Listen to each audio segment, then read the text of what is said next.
Hello दोस्तों, कैसे हैं आप सभी लोग। मैं राजकुमार सिंह आप सभी लोगों का बहुत बहुत स्वागत करता हूं। दोस्तों, आपके लिए हरियाणा में असिस्टेंट लाइनमैन और शिफ्ट अटेंडेंट की वैकेंसी आई है, जिसके लिए बैच करियर लैब पे स्टार्ट हो रहा है। ये जो वैकेंसी आई है ये इलेक्ट्रीशियन ट्रेड के लिए आई है। तो अगर आपने इलेक्ट्रीशियन ट्रेड से आईटीआई कर रखा है तो आप इस बैच को ज्वाइन कर सकते हैं। आपके लिए असिस्टेंट लाइनमैन यानी एएलएम की वैकेंसी आई है, आपके लिए शिफ्ट अटेंडेंट की वैकेंसी आई है और आपके लिए इलेक्ट्रीशियन की भी वैकेंसी आई है। ये तीन वैकेंसी आई है। ये जो बैच है ये इलेक्ट्रीशियन ट्रेड के बच्चों के लिए स्टार्ट किया गया है और साथ साथ वायरमैन ट्रेड के बच्चे भी इस बैच को ज्वाइन कर सकते हैं। यानी अगर आपने आईटीआई कर रखा है इलेक्ट्रीशियन ट्रेड से या आपने आईटीआई कर रखा है वायरमैन ट्रेड से तो आप इस बैच को ज्वाइन कर सकते हैं। आप इस पोस्ट पे भी अप्लाई कर सकते हैं असिस्टेंट एएलएम। एएलएम मतलब असिस्टेंट लाइनमैन या शिफ्ट अटेंडेंट की पोस्ट, जिसको शॉर्ट में आप एसए भी कर सकते हो, या इलेक्ट्रीशियन की पोस्ट आई है उस पर भी आप अप्लाई कर सकते हैं। ज्यादातर वैकेंसी असिस्टेंट लाइनमैन की है, 80% तो असिस्टेंट लाइनमैन की है और 10-15% के आसपास शिफ्ट अटेंडेंट की है और इलेक्ट्रीशियन की काफी कम पोस्ट है। मतलब इन तीनों पे इलेक्ट्रीशियन ट्रेड के बच्चे ही अप्लाई करेंगे, लेकिन जो पदों का नाम रखा गया है असिस्टेंट लाइनमैन, शिफ्ट अटेंडेंट और इलेक्ट्रीशियन। ये बैच टारगेट बैच है, यानी एग्जाम जब तक आपका होगा तब तक इस बैच को कंप्लीट करा दिया जाएगा। इस बैच में 80% हिस्सा आपको रिकॉर्डेड मिलेगा और लगभग 20-25% के आसपास हिस्सा आपका लाइव कराया जाएगा। तो अगर आप हरियाणा से हैं, आपने आईटीआई कर रखा है, तो ये बैच बिल्कुल आपके लिए रामबाण बैच है, क्योंकि इतनी बंपर वैकेंसी आई है और उसके ऊपर हरियाणा के मेजॉरिटी के बच्चे इस एग्जाम में बैठेंगे। तो आपके लिए एक सुनहरा मौका है इसमें एक सीट अपने लिए पक्की करने का। अब अगर मैं बात करूं इस एग्जाम में, जो एग्जाम होने वाला है, इसमें बैठने के लिए आपके पास मिनिमम क्वालिफिकेशन क्या होनी चाहिए। तो आपके पास सबसे पहले तो हरियाणा का सीईटी क्वालिफाई होना जरूरी है। अगर आपने हरियाणा का सीईटी जो कि नवंबर 2022 में हुआ था, कॉमन एलिजिबिलिटी टेस्ट, हरियाणा का कॉमन एलिजिबिलिटी टेस्ट अगर आपने क्वालिफाई नहीं किया है तो आप इस एग्जाम में नहीं बैठ सकते हो।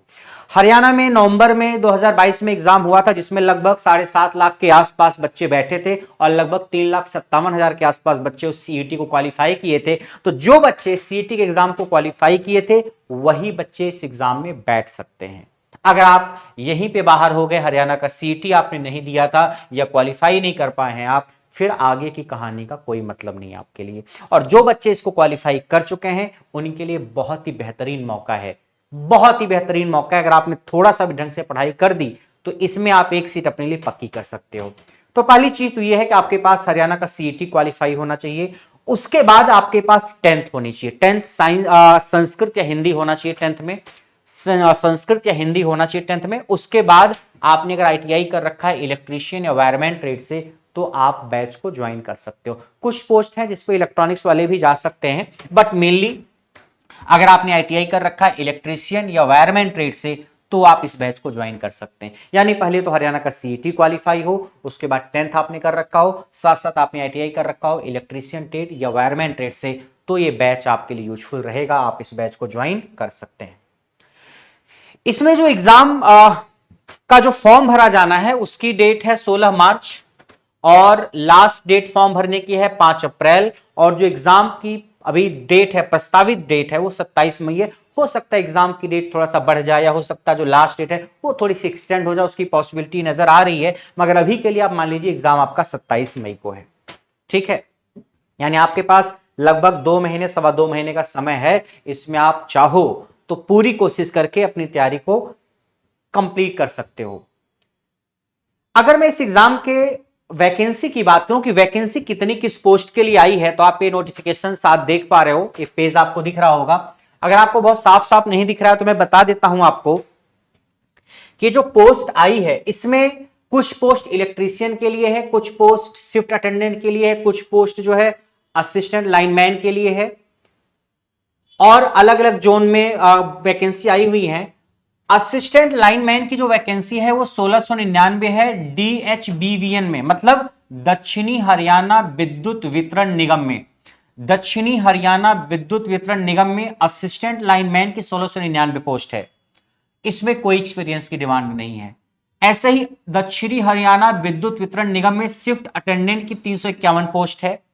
ऐसे ही एएलएम की 428 पोस्ट है। कहां पे?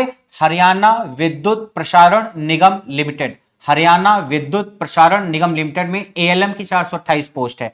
ऐसे ही शिफ्ट अटेंडेंस की 331 पोस्ट है। कहां? उत्तरी हरियाणा बिजली वितरण निगम लिमिटेड, उत्तरी हरियाणा बिजली वितरण निगम लिमिटेड में शिफ्ट अटेंडेंस की 331 पोस्ट है। और असिस्टेंट लाइनमैन की फिर 3512 पोस्ट है। कहां? उत्तरी हरियाणा बिजली वितरण निगम लिमिटेड में। यानी आप यहां पे देख सकते हो उत्तरी हरियाणा में एएलएम की 3512 और एचवीपीएनएल में एएलएम की 428 और दक्षिणी हरियाणा में एएलएम की 1699 और शिफ्ट अटेंडेंट की जो है 351 और 331 पोस्ट है दक्षिणी हरियाणा और उत्तरी हरियाणा में। तो आप देख सकते हो कि दक्षिणी हरियाणा में कुछ पोस्ट है, उत्तरी हरियाणा में कुछ पोस्ट है। ये सारी जो पोस्ट मैंने लिख रखी है यहां पे, इसमें आपके पास कोई एक्सपीरियंस की रिक्वायरमेंट नहीं है। आपने अगर आईटीआई कर रखा है 2 ईयर वाला तो आप इस फॉर्म को फिल कर सकते हो, इस एग्जाम को टारगेट कर सकते हो। अगर आपने इलेक्ट्रीशियन या वायरमैन ट्रेड से आईटीआई कर रखा है तो इसमें से कोई भी। कुछ पोस्ट ऐसी हैं जिसमें एक्सपीरियंस मांगा है 1 साल का, कुछ पोस्ट पे, कुछ पे 2 साल का, लेकिन जहां पे एक्सपीरियंस मांगा है वो पोस्ट संख्या में बहुत कम है, चुनिंदा, मिला जुला के 10 20 25 30 पोस्ट हैं। ठीक है, अगर आप नोटिफिकेशन देख पा रहे हो, जैसे एनिमल हस्बेंड्री में इलेक्ट्रीशियन की पोस्ट है, 1 पोस्ट है, उसमें आपको एक्सपीरियंस मांग रखा है। उसके अलावा पीडब्ल्यूडी में इलेक्ट्रीशियन की 140 पोस्ट है, ये पोस्ट थोड़ा ज्यादा संख्या में, यहां भी एक्सपीरियंस मांग रखा है। बाकी जो मेन पोस्ट है, यानी जितनी भी पोस्ट हैं लगभग 90% पोस्ट पे आप अप्लाई कर सकते हो बिना किसी एक्सपीरियंस के। और अगर आप में से किसी के पास 1 साल या 2 साल का एक्सपीरियंस है, आप उस पर अप्लाई करना, एक्सपीरियंस वाली पोस्ट पे आपको बिल्कुल तरजीह मिलेगी, आपके लिए ज्यादा आसान हो जाएगा जो एक्सपीरियंस वाली पोस्ट है। और जो बिना एक्सपीरियंस वाली पोस्ट है उसमें तो कोई दिक्कत नहीं, एक्सपीरियंस हो तो भी, ना हो तो भी। तो एक्सपीरियंस अगर आपके पास नहीं आईटीआई करने के बाद तो आपको घबराना नहीं, क्योंकि 90% पोस्ट पे एक्सपीरियंस की डिमांड नहीं है। कुछ चुनिंदा सीटें हैं, 140 सीट पीडब्ल्यूडी में है और उसके अलावा 2-4 और सीटें जिसपे एक्सपीरियंस मांगा, मिला जुला के 150 160 सीटें हैं अलग अलग पोस्ट की। बाकी इन सब सीटों पे जो मैंने यहां लिख रखा है इसमें कहीं भी किसी भी एक्सपीरियंस की जरूरत नहीं है। क्या जरूरत है? 10th होना चाहिए, 10th के बाद आईटीआई होना चाहिए इलेक्ट्रीशियन या वायरमैन से, तो आप इस एग्जाम को टारगेट कर सकते हैं। ठीक है,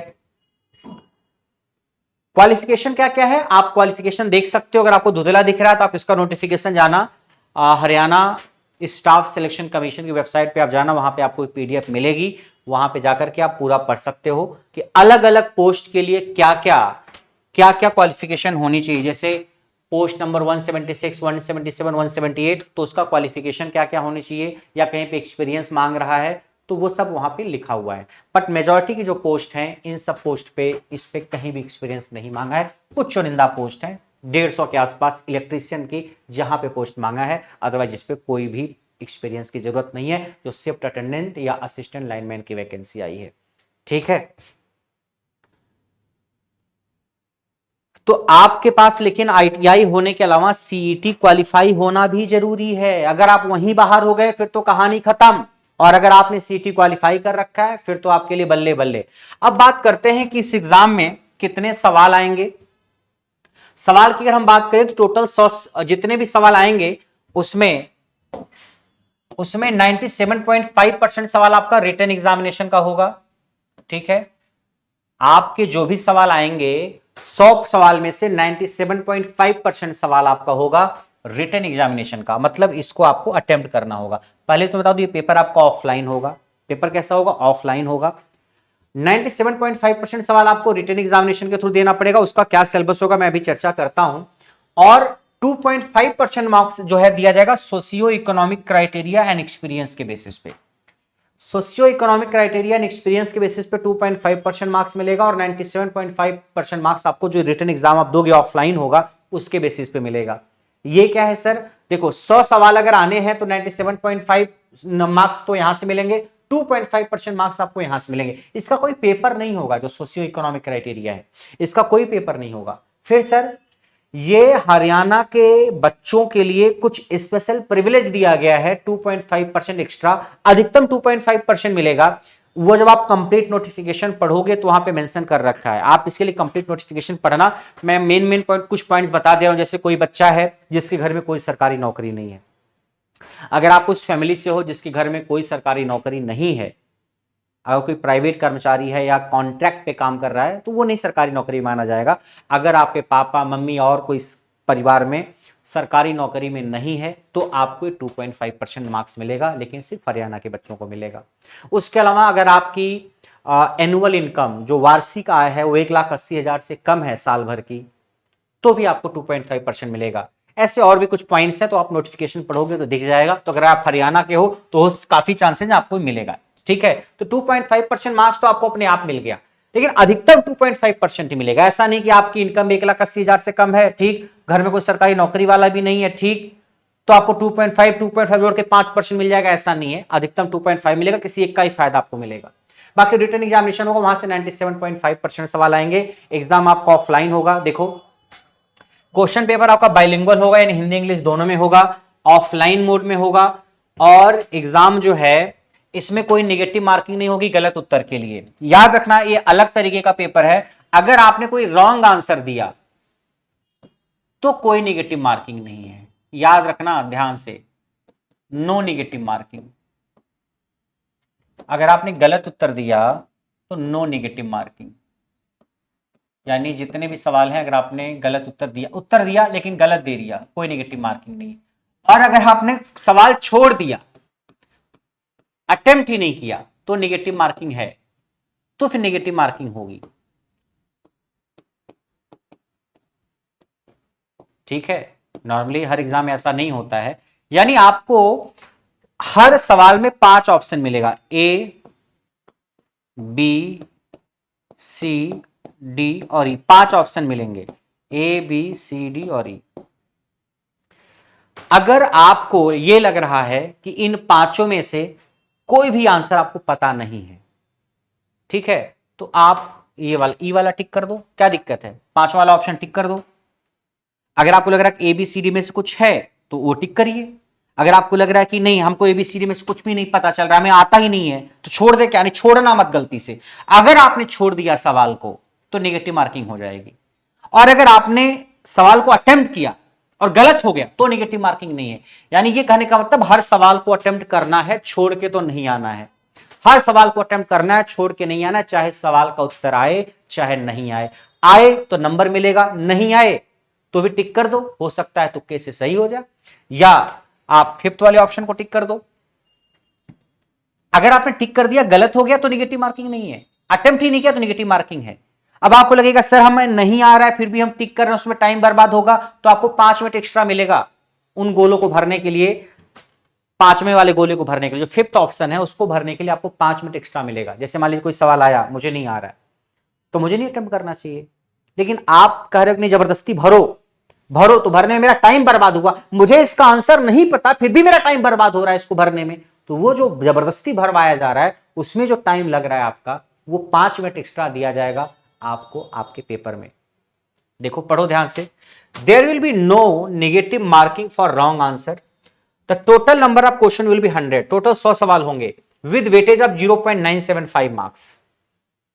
बात आ रही समझ में, आपके पास टोटल 100 सवाल होंगे और एक सवाल एक तरीके से 0.975 मार्क्स का होगा। यानी एक सवाल अगर 0.975 मार्क्स का है, ऐसे 100 सवाल हैं तो कितने नंबर का हो गया, 97.5 नंबर का हो गया, 97.5 नंबर का हो गया।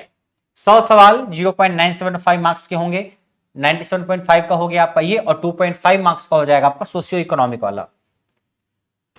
एक candidate has to fill 1 option compulsory out of 5 option given. 5 दिए गए ऑप्शन में से उसको एक ऑप्शन भरना जरूरी है, कंपल्सरी है, मैंडेटरी है, भरो एक न एक। Extra 5 minute shall be given to mark 5th option, यानी मार्क करने के लिए जो 5th ऑप्शन आपको 5 मिनट एक्स्ट्रा दिया जाएगा।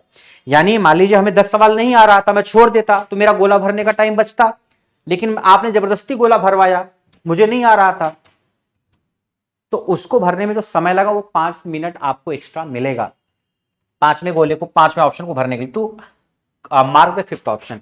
If a candidate does not know the answer, यानी अगर आपको आंसर नहीं पता है तो भी आपको 5th ऑप्शन टिक कर देना है, ठीक है। Total time allowed for the paper will be 100 + 5 यानी 105 मिनट इंक्लूडिंग द 5 मिनट, यानी 5 मिनट एक्स्ट्रा जो है उसको मिला करके 100 + 5 105 मिनट मिलेगा।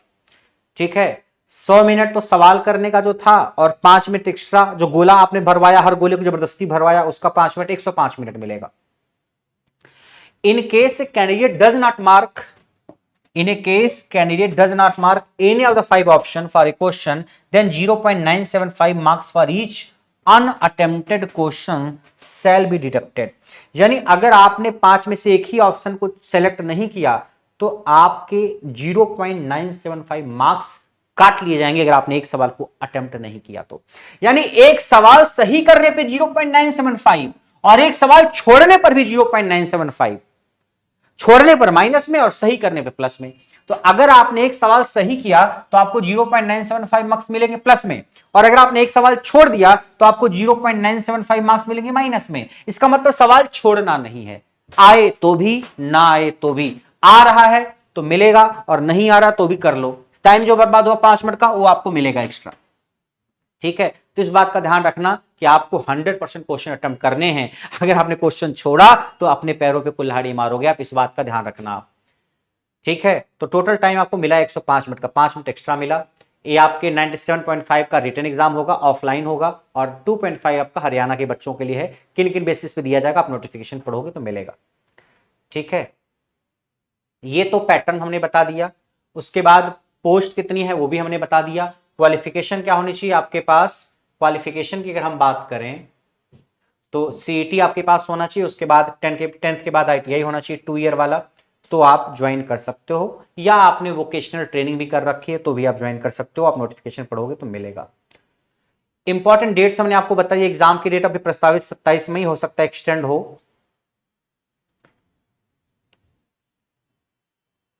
पहले मैं आपको सिलेबस भी इसका बता देता हूं, आप सिलेबस को लेकर कई बार परेशान रहते हो कि इसका सिलेबस क्या है। देखो, हरियाणा में जो असिस्टेंट लाइनमैन की वैकेंसी है या शिफ्ट अटेंडेंट या इलेक्ट्रीशियन की तो बहुत ही चुनिंदा पोस्ट है, ज्यादातर पोस्ट एएलएम या शिफ्ट अटेंडेंट की है।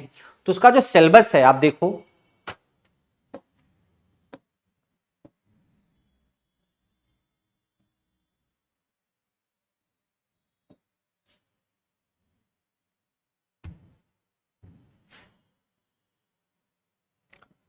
आप सिलेबस देखो इसका, general awareness, reasoning, mathematics, science, history including Haryana related history, current affairs, literature, geography, civics, environment, culture, यहां से 20% सवाल आना है। यानी 20% सवाल आपका यहां से आएगा, 20%, यानी टोटल जितने भी सवाल आएंगे 20% सवाल आपका यहां से आने वाला है। ठीक है, और 10% सवाल जो है आपका यहां से आएगा computer related, computer terminology, fundamental, word software, excel software, power point, internet, web browsing, communication, email, downloading, uploading data on website. ये तो 20% सवाल आपका रीजनिंग, मैथमेटिक्स और साइंस वगैरह से रिलेटेड, हरियाणा से रिलेटेड, हिस्ट्री से रिलेटेड होगा। 10% होगा कंप्यूटर टर्मिनोलॉजी से रिलेटेड, बेसिक चीजें होंगी। तो 20 + 10% का जो हिस्सा है ये आपके इस बैच में कवर नहीं कराया जा रहा है। हम जो बैच स्टार्ट कर रहे हैं, जिसकी बात मैं कर रहा हूं, वो हिस्सा होगा आपका ये सब्जेक्ट रिलेटेड सिलेबस, जो कि 70% हिस्सा कवर करेगा। सब्जेक्ट रिलेटेड सिलेबस जो कि 70% हिस्सा कवर करेगा, क्योंकि मैथ्स रीजनिंग आप पढ़ते ही रहते हो, हिस्ट्री पॉलिटी वगैरह आप पढ़ते रहते हो, बेसिक कंप्यूटर भी आपको पता है, नहीं पता है तो आप करियर लैब पे कोई बैच ज्वाइन करके या कैसे भी मैनेज करके पढ़ सकते हो। सब्जेक्ट रिलेटेड सिलेबस जो है इसका वेटेज 70% है। हम 70% की बात करेंगे और इसी 70% का बैच लेकर के आया हूं मैं आपके लिए। बात समझ में आ रही है? तो याद रखना, ये दोनों हिस्सा आपके बैच में नहीं होगा, ये 70% होगा। ये सब मैथ रीजनिंग वगैरह आपको बेसिकली आता है या आपने बैच ज्वाइन कर रखा होगा करियर लैब पे, वहां से पढ़ के आप कवर कर सकते हो। हम सब्जेक्ट रिलेटेड सिलेबस की बात करते हैं। अब सब्जेक्ट रिलेटेड सिलेबस में आप देखो, आपका ऑक्यूपेशनल सेफ्टी एंड हेल्थ, इसको देख रहे हो आप, ऑक्यूपेशनल सेफ्टी एंड हेल्थ, ये जो हिस्सा है इसमें सेफ्टी से रिलेटेड टॉपिक्स हैं और हैंड टूल्स भी इसमें दे रखा है। अगर आप देखो तो सेफ्टी रूल के बारे में दे रखा है, danger, warning, caution, personal safety messages, basic injury, यानी आपको इलेक्ट्रिक शॉक लग जाए तो क्या करेंगे, किसी को आर्टिफिशियल रेस्पिरेशन, कृत्रिम श्वास देना है तो क्या करेंगे, और कौन कौन से इक्विपमेंट है जो हमको पहनने होते हैं, यानी हाथों में दस्ताना, पैरों में जूते, ये सब चीजें हमें यूज करनी है। और इलेक्ट्रिक शॉक का क्या फर्क पड़ेगा, और 5S सिस्टम क्या है, ठीक है, BIS सिस्टम, ISI वगैरह के बारे में, इमरजेंसी वगैरह क्या है, पावर फेलियर क्या है, आग और आग के प्रकार के बारे में रहेगा, सेफ्टी सिंबल जो है, वार्निंग, कॉशन, ये सब रहेगा। ये सब तो नॉर्मली आप इलेक्ट्रीशियन ट्रेड में कई बार पढ़ते हो। कुछ चीजें हैं जो नॉर्मली आप इलेक्ट्रीशियन ट्रेड में नहीं पढ़ते हो, जैसे हैमर के बारे में, चीजल के बारे में, हेक्सा के बारे में, और ड्रिलिंग के बारे में, ड्रिलिंग मशीन के बारे में, वेरियस वुडन ज्वाइंट के बारे में, marking tool, caliper, divider, surface plate या फिर एंगल प्लेट या स्क्राइबर, या मेंटेनेंस के बारे में, सीट, मेटल सीट के बारे में, मार्किंग कटिंग टूल के बारे में, या टाइप्स ऑफ रिविट के बारे में, रिविटेड ज्वाइंट्स के बारे में, use of thread, gauge, description of carpenters tool, care, maintenance of tool. यानी ये जो टूल वाले पार्ट है, हैंड टूल, ये एक्चुअली मैकेनिकल ब्रांच से रिलेटेड हो जाता है। फिटर एक ITI की ट्रेड है, उससे रिलेटेड टॉपिक हो जाता है। तो ये टॉपिक जो है ये मैकेनिकल के टीचर्स पढ़ाए हैं, वो VOD अपलोड कराई जाएगी। ये जो टॉपिक आप पढ़ रहे हो, ड्रिलिंग के बारे में, स्क्राइबर के बारे में, सरफेस गेज के बारे में, या चीजल के बारे में, मार्किंग टूल, ये सब जो है ये फिटर ट्रेड या मैकेनिकल ब्रांच से रिलेटेड है। तो आपके मैकेनिकल के टीचर की VOD उसकी अपलोड करवाई जाएगी और आपको समझ में आएगा। ऊपर का जो हिस्सा है इलेक्ट्रिसिटी से रिलेटेड, ये हिस्सा मैंने कवर कराया है, जैसे कि अलग अलग टाइप के फायर या सिंबल या 5S सिस्टम, ये सब चीज मैंने कवर कराया है। यानी ऑक्यूपेशनल सेफ्टी एंड हेल्थ में कुछ हिस्सा टूल का, कुछ हिस्सा सेफ्टी का है। तो दोनों मिलाकर के, दो अलग अलग टीचर्स ने मिलाकर के कंप्लीट कराया होगा इस बैच को। कुछ पार्ट मैंने, कुछ पार्ट अंकित सर ने कराया है। उसके बाद अगर हम बात करें तो आपका वायर ज्वाइंट है। वायर ज्वाइंट आप देख सकते हो क्या क्या इसमें है। वायर ज्वाइंट जितनी भी चीजें हैं वायर ज्वाइंट्स की, वो आपको कवर कराई जाएगी आपके एग्जाम में, चाहे सेमीकंडक्टर हो, इंसुलेटर हो, या और भी कोई पार्ट हो, तो सारी चीजें आपको होंगी। उसके बाद फिर बेसिक इलेक्ट्रिसिटी आपका आ जाता है। बेसिक इलेक्ट्रिसिटी आप देखो कि introduction to national electricity code, Ohm's law के बारे में, Kirchhoff law, series and parallel circuit के बारे में, ओपन सर्किट, शॉर्ट सर्किट के बारे में, व्हीटस्टोन ब्रिज, ये सारी चीजें आपकी बेसिक इलेक्ट्रिसिटी की कराई जाएंगी। मैग्नेटिज्म भी आपको कराया जाएगा। मैग्नेटिज्म के बाद आपको इलेक्ट्रोस्टैटिक्स भी कराई जाएगी। आप देख सकते हो कैपेसिटर वगैरह के बारे में, या RMS value, average value, single phase, 3 phase, ये सारी चीजें आपकी होंगी। यानी जितना भी टेक्निकल का आपका सिलेबस है वो सारा का सारा कवर कराया जाएगा। ठीक है, ये देख रहे हो आप, ये सारी चीजें होंगी आपके बैच में। उसके बाद आता है पावर सिस्टम। तो आप पावर सिस्टम को देखो, ये तो आपका मेजरिंग टूल हो गया। Classification of instrument and essential forces required in indicating instrument, यानी डैम्पिंग फोर्स, या फिर उसके बाद कंट्रोलिंग फोर्स क्या होता है, सारे फोर्सेज वगैरह रहेंगे। PMMC रहेगा, moving iron, measurement of various electrical parameter using different analog and digital instrument, multimeter, watt meter, energy meter, phase sequence meter, frequency meter, ये सारी चीजें रहेंगी। मीटर रीडिंग रहेगा, आपको ये लाइव पढ़ाया जाएगा मीटर रीडिंग, ठीक है, मीटर रीडिंग आपको पढ़ाया जाएगा लाइव में, तो आपको ये भी समझ में आएगा मीटर रीडिंग। उसके बाद पावर सिस्टम रहेगा, जिसमें इलेक्ट्रिसिटी को जनरेट कैसे किया जाता है, ट्रांसमिट कैसे किया जाता है। उसके बाद sub station and switch gear वगैरह के बारे में आपको पढ़ाया जाएगा। ठीक है, स्विच गियर वगैरह के बारे में कि कितने टाइप के सब स्टेशन वगैरह हो सकते हैं, इंडोर आउटडोर सब स्टेशन या पोल माउंटेड वगैरह, इनमें ढेर सारे सवाल भी करवाए गए हैं। उसके बाद आपका आता है अर्थिंग।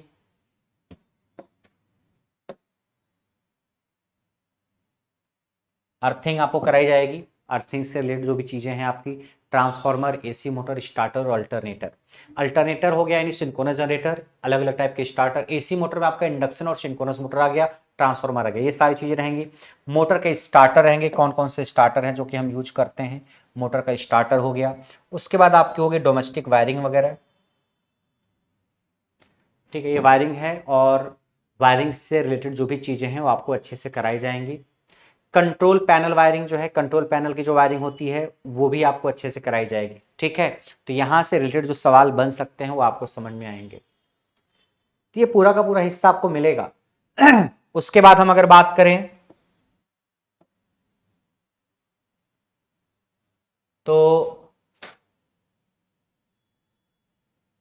आप देख सकते हो बैटरी एंड सोलर सेल आपका रहेगा, chemical effect of electric current वगैरह, यानी बैटरी कितने टाइप की होती है, क्या क्या डिफेक्ट्स होते हैं, प्राइमरी और सेकेंडरी में क्या अंतर है। सोलर सेल के बारे में आपको पढ़ने को मिलेगा जो कि नया है। सोलर सेल से रिलेटेड जो टॉपिक्स हैं वो आपको पढ़ाए जाएंगे जो कि नया है आपके लिए, ठीक है। और वर्कशॉप कैलकुलेशन उसके बाद आती है आपकी। आप अगर वर्कशॉप कैलकुलेशन को थोड़ा ध्यान से देखिए तो वर्कशॉप कैलकुलेशन में कुछ हिस्सा तो फिजिक्स का है और कुछ हिस्सा आपका मैथमेटिक्स का है। इसमें जो है कुछ हिस्सा किसका है, फिजिक्स का, और कुछ हिस्सा है मैथमेटिक्स का। जो मैथ वाला हिस्सा है उसको कराने की जरूरत नहीं, क्योंकि आप वो पढ़ते हो ऑलरेडी, आपको पहले से पता है।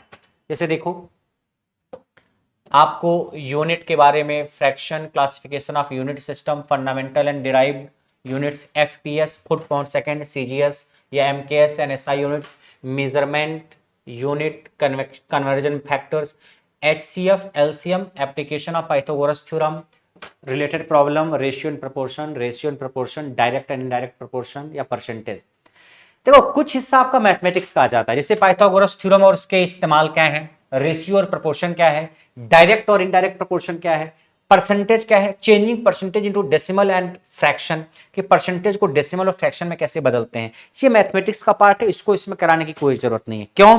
क्योंकि आपने मैथ का बैच ज्वाइन कर रखा होगा और वहां से आप इन सब चीजों को पढ़ रखे होगे, या वहां से आप पढ़ सकते हो, या कैसे भी आप मैनेज कर सकते हो। ये छोटा सा हिस्सा मैथमेटिक्स का इसमें डाल रखा है, तो इसमें मैथमेटिक्स पढ़ाने लगेंगे तो मेन ट्रेड आपका नेग्लेक्ट हो जाएगा। इसलिए ये हिस्सा जो 2-4 पॉइंट मैथ का लिखा हुआ है, ये टॉपिक मैथ का, ये टॉपिक मैथ का, वो हिस्सा इस बैच में नहीं होगा। लेकिन जो फिजिक्स वाला पार्ट है वो आपका कवर कराया जाएगा इस बैच में। उसके बाद ये पार्ट जैसे आपका मास, वेट एंड डेंसिटी है, वॉल्यूम के बारे में वो कराया जाएगा, वर्क, पावर, एनर्जी के बारे में जो सवाल है वो कराया जाएगा, HP, IHP, BHP, efficiency, potential energy, kinetic energy, heat and temperature, pressure, concept of heat and temperature, effect of heat, difference between heat and temperature, boiling point, melting point, scale of temperature, Celsius, Fahrenheit, kelvin, conversion between scale of different heat and temperature, temperature measuring instrument, types of thermometer, pyrometer, transition of heat, conduction, convection and radiation, mensuration area and perimeter of square. ये फिर mathematics आ गई। ये जो mathematics वाला part है ये नहीं cover कराया जाएगा, क्योंकि आप इसके मास्टर हो ऑलरेडी, आप इसको जानते हो, इसको पढ़ सकते हो। ये सब पढ़ाने लगेंगे तो मेन चीज नेग्लेक्ट हो जाएगी। तो ये हिस्सा जो 2-4 पॉइंट मैथ का ऊपर नीचे दे रखा है ये आप पढ़ लोगे। Mensuration area, perimeter of square, rectangle, triangle, circle, ये सारी चीजें जो है आपको खुद से पढ़ लेनी है, या बैथ का बैच आपने ज्वाइन कर रखा होगा वहां से मिल जाएगा। बाकी का जो फिजिक्स का हिस्सा है वो आपको मिलेगा, चाहे टेम्परेचर का पार्ट हो, चाहे वर्क और एनर्जी का पार्ट हो, चाहे अलग अलग टाइप के जो थर्मोमीटर, पैरोमीटर है, ट्रांसमिशन ऑफ हीट है, कंडक्शन, कन्वेक्शन, रेडिएशन है, वो सब हिस्सा आपको कवर कराया जाएगा। ये सब हिस्सा होगा। बाकी अलग अलग टाइप के जो हैंड टूल है वो कवर कराया जाएगा। इंडस्ट्रियल वायरिंग है, उसके बाद इंडस्ट्रियल वायरिंग भी आपकी होगी, ठीक है, इंडस्ट्रियल वायरिंग होगी आपकी।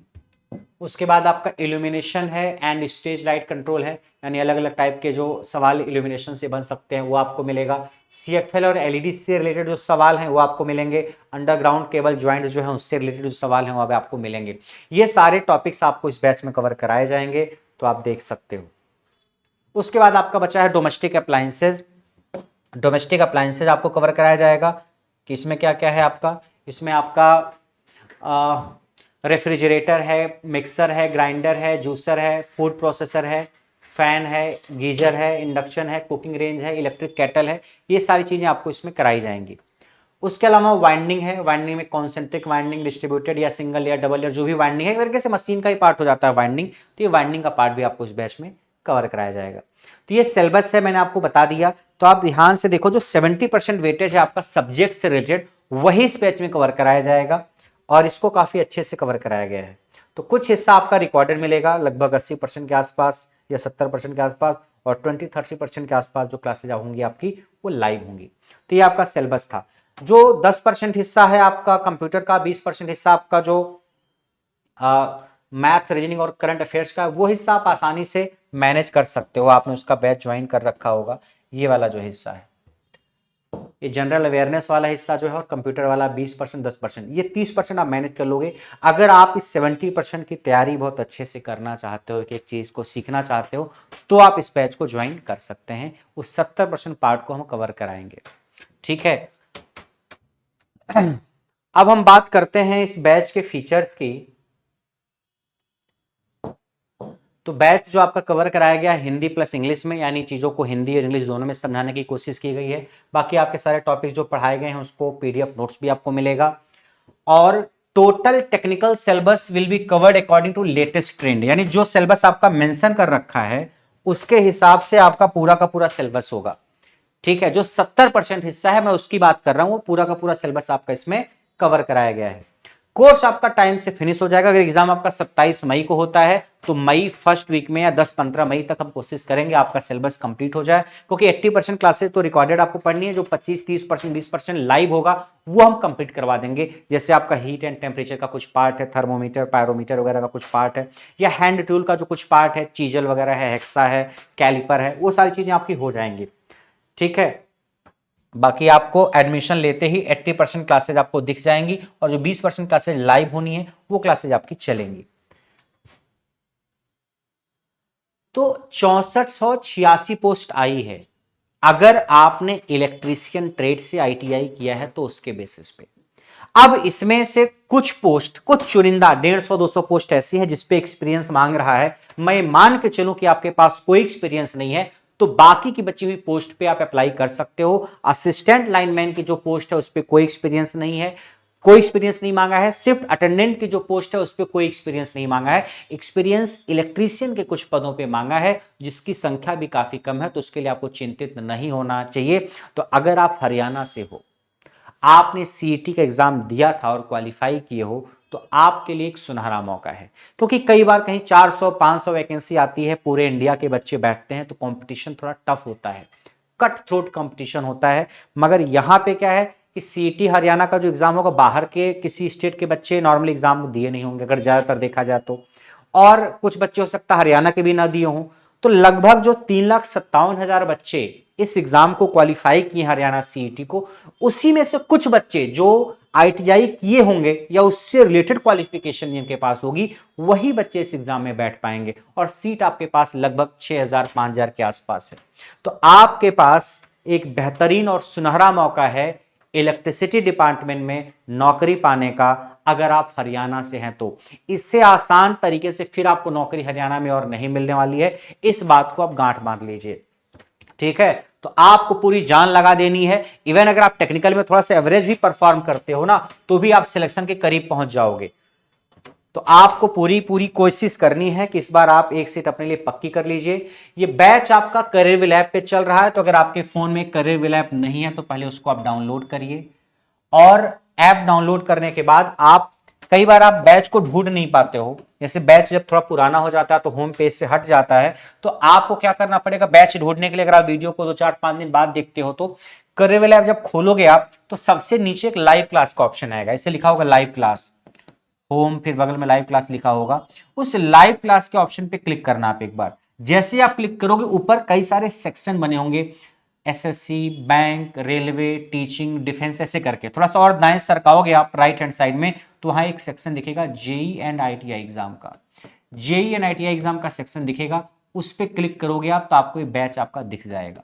ठीक है, क्योंकि कुछ दिन तक तो बैच होम पेज पे रहता है, उसके बाद होम पेज से हट करके वो जिस कैटेगरी को बिलोंग करता है उस कैटेगरी में चला जाता है। तो आप जेई एंड आईटीआई एग्जाम के सेक्शन पे जाएंगे तो आपको बैच दिख जाएगा। 2 ही महीने 2.5 महीने बाद आपका एग्जाम है, तो एडमिशन अगर आपको लेना है तो लेकर के स्टार्ट कर दीजिए आप तैयारी। वैसे तो इस बैच की फीस रखी गई है 3999, डिस्काउंटेड फीस इसकी है 1599, मगर उसमें और भी डिस्काउंट कराया गया है 1299। कब तक के लिए? 23 मार्च शाम 7 बजे तक। तो आपकी जो फीस है वो 23 मार्च 2023 शाम 7 बजे तक 1299 है। उसके बाद आपकी फीस लगभग 1599 हो जाएगी। तो अगर आप लेना चाहते हैं तो एडमिशन लेकर के पढ़ना स्टार्ट करिए। और अगर बैच से रिलेटेड कोई और क्वेरी है जो शायद मैंने एड्रेस नहीं किया है, आप उसको लेके परेशान हैं, तो इस नंबर पे आप व्हाट्सएप मैसेज करके पूछ सकते हैं। आप फोन नहीं करेंगे, आप केवल व्हाट्सएप मैसेज करेंगे, आपको 1 दिन 2 दिन 4 दिन के अंदर रिप्लाई मिल ही जाएगा। या फिर आप करियर लैब का जो हेल्पलाइन नंबर पोस्टर पे है या आपकी ऐप पे दिखता है, वहां पे फोन करके भी आप अपनी क्वेरी को रिजॉल्व करा सकते हैं, या अगर वहां से रिजॉल्व नहीं हुई तो आप यहाँ पे व्हाट्सएप मैसेज करके पूछ सकते हैं। तो ये बैच की सारी जानकारी थी। तो अगर आप एडमिशन ले रहे हैं तो 23 मार्च तक लेकर के पढ़ना स्टार्ट कर दीजिए। एडमिशन जो है इस बैच में स्टार्ट जो होगा वो स्टार्ट है 21 मार्च से। 21 मार्च शाम 7 बजे से एडमिशन स्टार्ट है। और इसकी जो क्लासेज स्टार्ट होंगी वो 22 मार्च से क्लासेज स्टार्ट हो जाएंगी। 22 मार्च से क्लासेस स्टार्ट होंगी का मतलब ये है 22 मार्च से वीओडी पढ़ना स्टार्ट हो जाएगी और 1-2 दिन 3 दिन के अंदर जितनी भी वीओडी पढ़नी है वो सारी की सारी वीओडी पढ़ जाएंगी और फिर आपकी लाइव क्लासेस भी स्टार्ट हो जाएंगी। जैसे वायरिंग का कुछ हिस्सा है, सोलर सेल का कुछ हिस्सा है, या आपका हीट एंड टेम्परेचर से रिलेटेड कुछ हिस्सा है, वो सारी क्लासेज आपकी लाइव होंगी। हरियाणा एएलएम के जो प्रीवियस ईयर के क्वेश्चन हैं उन क्वेश्चंस को भी हम आपके इस बैच में कवर करा देंगे, जिनसे आप एग्जाम की तैयारी बेहतर से बेहतर तरीके से हो सके। तो आपके जितने भी दोस्त हरियाणा के हैं जिन्होंने आईटीआई कर रखा है वो इस बैच की तलाश में थे तो उनको आप इन्फॉर्म कर देना, क्योंकि ऐसा मौका बार बार आपको मिलने वाला नहीं है। और भी कोई क्वेरी अगर आपको बैच से रिलेटेड है या नोटिफिकेशन से रिलेटेड है तो आप जब कंप्लीट नोटिफिकेशन पढ़ेंगे तो वहां पे सारी जानकारी दे रखी है। यहां मैंने कुछ मेन पॉइंट्स ही डिस्कस किया। आप अगर और ज्यादा जानकारी इस एडवर्टीजमेंट के बारे में जानना चाहते हैं तो आप कंप्लीट पीडीएफ जहां पे देखोगे वहां पे सारी चीजें डिटेल में दे रखी हैं। तो मैं उम्मीद करता हूं कि आपको सारी जानकारी मैंने दे दी होगी। तो इस बैच को ज्वाइन करके आप हरियाणा के एग्जाम का टेक्निकल जो हिस्सा है 70% का उसकी परफेक्ट तैयारी कर सकते हो। बाकी जो 30% हिस्सा है 10% कंप्यूटर का, 20% मैथ रीजनिंग का, उसको आपने कोई ना कोई बैच ज्वाइन कर रखा होगा या आपने पहले से पढ़ रखा होगा। तो इस 70% के लिए अगर आप इस बैच को ज्वाइन करना चाहते हैं तो आप ज्वाइन करिए। आपकी क्लासेज 22 मार्च से स्टार्ट हो जाएंगी। तो बाकी आपसे मिलते हैं क्लास में। Bye bye everyone.